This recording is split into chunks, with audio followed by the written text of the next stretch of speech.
I'm Harmony Williams. I write romance and mystery, all taking place in either the Regency age or, with my new book, in the early Victorian age. I'm currently writing a historical mystery novel called Speak Not of Murder, and I would like to read a scene from that today. It takes place in 1839 Newcastle, where I was lucky enough to spend a couple weeks.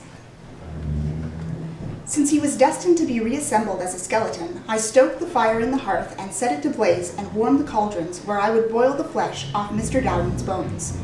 As I stood over him, quickly undressing him, I murmured to myself, "It was good of your family to donate your body to the school. We have budding physicians here who will one day go on to save lives." Thinking of Jimmy, I paused.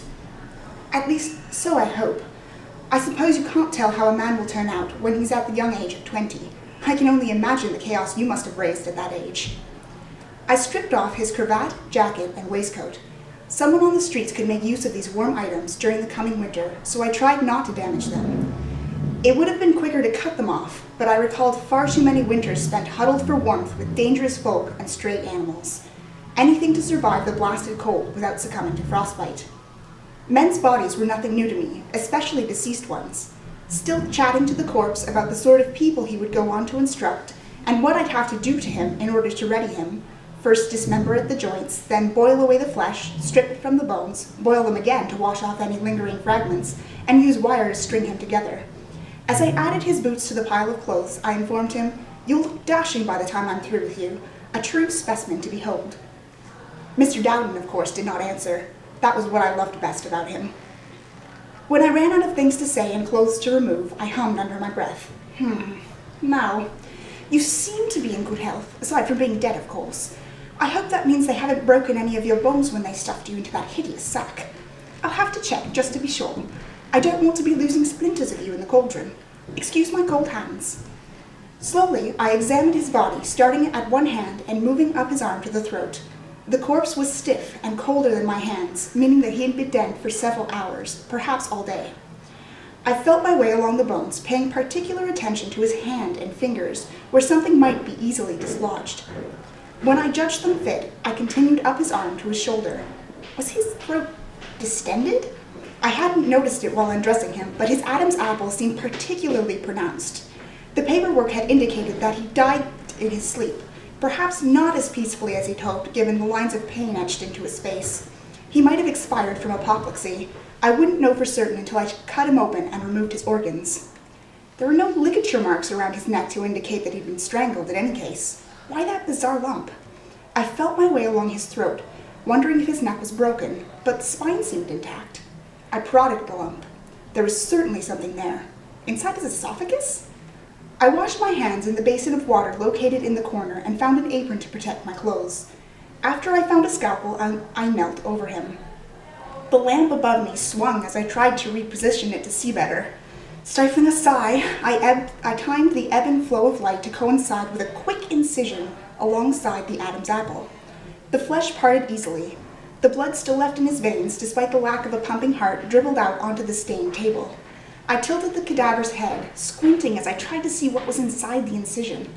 A dirty blonde corkscrew curl fell into my face. I blew it away, annoyed. When it returned, persistent, I let out an exasperated breath and tucked it behind a pin. My hands were too splattered yet, but I would have to wash my hair later just to be sure. An object hovered just out of my sight, a silhouette of a shadow inside the corpse's throat. What was that? Using a long, slender set of tweezers, I held the cut open and tried to grasp the object. No luck. I widened the incision and slowly worked free an inch-long wax tube. Had Mr. Dowden swallowed this? It must have proven quite the challenge. Thicker in the middle, as thick as my little fingernail with the ends tapered and waxed nearly to a point. I'd never seen anything like the object. I dropped it into a nearby dish and cleaned Mr. Dowden so he didn't stain my table too badly before I carried the object to the basin. I washed it and my hands in the now murky water.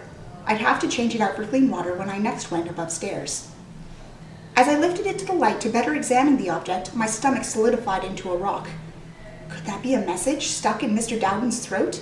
Had he swallowed it on purpose, or had someone shoved it into him? Could it have killed him?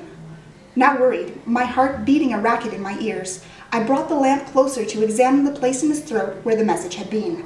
It was down his esophagus, not obstructing his airway. He should have been able to breathe. Although swallowing an inch-long object like this would have been very painful, perhaps it explained the look on his face. Just to be certain, I looked closer at his lips but found no tinge of blue as might be expected had he died from suffocation. His death had come from another means, yet to be determined. Usually I didn't bother to check. This time was different. Should I read the message? Beneath the translucent, undyed wax was a slip of paper. If I was careful in peeling away the wax, I should be able to unroll and read it. I was out of my depth. I had to go to Professor Pym with this. I cleaned my hands twice and still couldn't stop their shaking. After I neatly folded the apron and hung it on its hook, I squared my shoulders and marched up the stairs. Would he be angry at me for touching the message, removing it? I knocked lightly on his study door. Slightly ajar, it swung open at the barest whisper of my knuckles. The professor remained in precisely the spot where I had left him, his mouth gaped open, the light slanting across and highlighting the day's growth of whiskers on his chin. Loud snores punctured the air. One of his hands had fallen free of his chest and now hung at his side, limp with sleep. Professor Pym? I didn't dare raise my voice higher than a whisper. Where is your courage? Perhaps I'd left it downstairs with Mr. Dowden. Swallowing hard, I straightened my shoulders and stepped closer, intending to tap the professor on the shoulder and wake him by touch. As I reached out, my hand hovered short of his target. I'd broken my wrist once, waking a man this way. Or rather, he'd broken it for me. I'd only been 9. The sharp pain suddenly speared through my arm, an echo of the memory, and I snatched my hand back. I backed away, standing in the shadow of the door as I clutched the waxed message in my hand. My breath came in ragged pants. Professor Pym wouldn't hurt me. Or he hadn't yet. Did one truly know the measure of a man after only a year? I'd been on my best behavior during that time. I hadn't taxed him at all, not wanting to lose the plentiful food on the table or the warm bed to sleep in at night. Perhaps I didn't need to wake him at all. The message might be nothing. Perhaps Mr. Dowden had decided to swallow his grocery list. I might be overreacting. Sidling closer to the window in order to catch the failing afternoon light, I carefully picked away at the edges of the wax. There was a seam along one side of the cylinder. I wedged my thumbnail into the wax, warm from my body heat, and slowly tried to peel away the edges. It took some time, but at last I managed to unroll the message and slant it beneath the light. When I read the handwritten scrawl, I dropped the missive. I have been murdered.